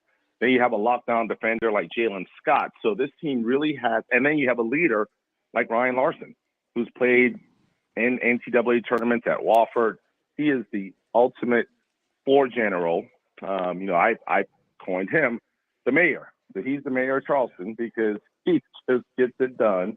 And as a matter of fact, he owes me some money. Now I think about that, because I started calling him the mayor, and now he's selling T-shirts with the mayor on it. So I need to send him an invoice for that. NIL, baby. NIL. You started an NIL collective. That's what you are. You're a collective. Exactly. But those guys, Charleston has everything that they need, and their experience. I mean, Dalton Boland's 25 years old. This is his 7th year of college because of, red shirts and COVID year, and Jalen Scott, he's a grad transfer. Then you talk about that sophomore class with Raekwon Horton and, Ben Burnham. Those guys, they played a lot of basketball last year, so they're not going to be intimidated. I mean, heck, they were at the Dean Dome up with 8 minutes to go and just kind of, lost it there at the end. So I think Charleston and Orlando, I think you'd see a lot of our city shirts at Disney World and at SeaWorld. And you'd probably see a good 2,000-3,000 fans, I would think, down there and ready to battle whoever is placed on the other side of Charleston. We shall see Sunday how all that plays out. My friend, we thank you very much. Wherever you go, enjoy it. We'll be in touch again, and we thank you for the time. Hey, that sounds good, guys. Thanks again, and you guys have a good night. You too. Thanks, Everett. Thank you. Thank you very much. Everett German, known as the E-Dog. Appreciate him for joining us tonight. I hope he has a nickname since he's labeled everybody else on the team. That was great E-Dog. stuff. I think it's E-Dog is what we used to call him back in the day. Okay, and I can echo in terms of their home court advantage. TD Arena is not an easy place to go in as an opposing team. That place is hard to win. If you're and on top of that, they've got a good basketball team you've got to face too. Plus, you're 5 steps off of King Street in downtown Charleston. And you know what kind of trouble you can get into there. Okay, real quick. I got to go to break, but they're at halftime. It's 25-24. Virginia leading North Carolina. 6-0 run for the Tar Heels. Cavaliers missed their last 5 shots, 1 for the last 7. And so the lead they have has evaporated. Virginia is leading 25-24 of the Tar Heels at the break. And Arkansas leads Auburn 37-33. 49 seconds to go in that one. I guess Auburn is one of those hanging on for dear life for the NCAA tournament as well. Okay, let's go to our final break, and we'll come back and recap things. We'll have to get to those Clemson coordinators tomorrow, I guess. They're not going anywhere. I mean, we're not actually at the point of spring practice where it's crucial. So they can hold till tomorrow. We'll wrap some things up from here in Greensboro and Columbia and Sardis and get you ready for the Clemson-NC State game as well. We'll talk more about that after the break.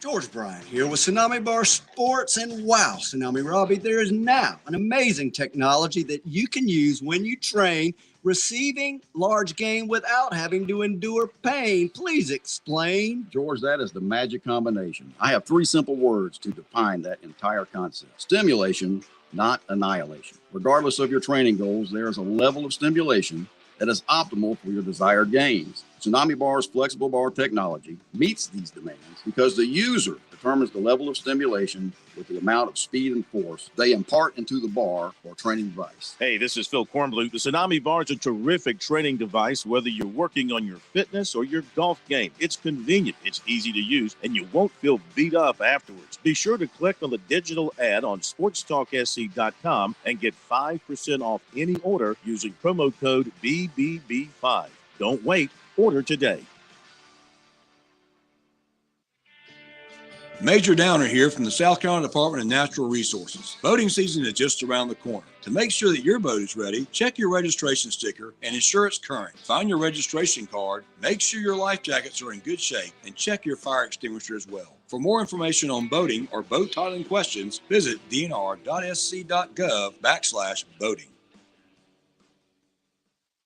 Founders Federal Credit Union knows your life is busy and your money is important. We are proud to offer local personalized services and convenient online services like Founders Online and the Founders app. You'll love being with us as much as we love serving you. Visit relaxjoinfounders.com or one of our 37 convenient locations to see if you qualify for membership with Founders. Relax, win with Founders. Terms and conditions apply. Founders Federal Credit Union is federally insured by NCUA.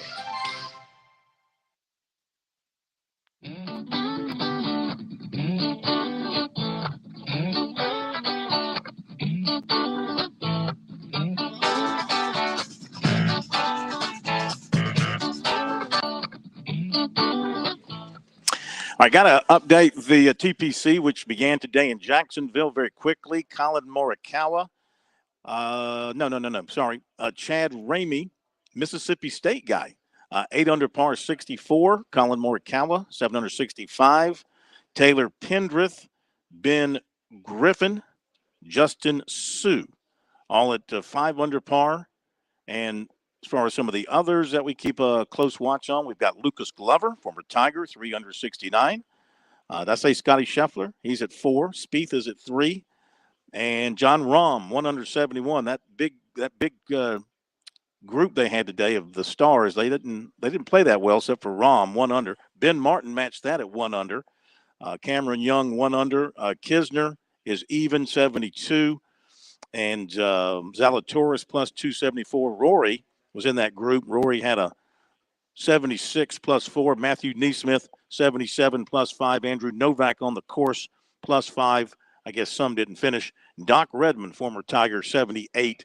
That's a 6 over. We've had people waiting. I'm sorry. Chris has been talking too much tonight, has prevented us from getting to phone calls. Let's go to Danny in Florence. I know what he wants to talk about. Yeah, hello, Danny. Welcome in. Yeah, your Blue Devils are looking pretty good. Yeah. Phil, are callers or guests number one with you? It just depends on my mood. It just depends on my mood and what we have going on. I mean, we do what we have to do. Do you still claim Duke's NIT bound? Did I say that at one point? Yeah, you did. Yeah. And you also said it's hard to beat the same team 3 times, and they did that this afternoon too.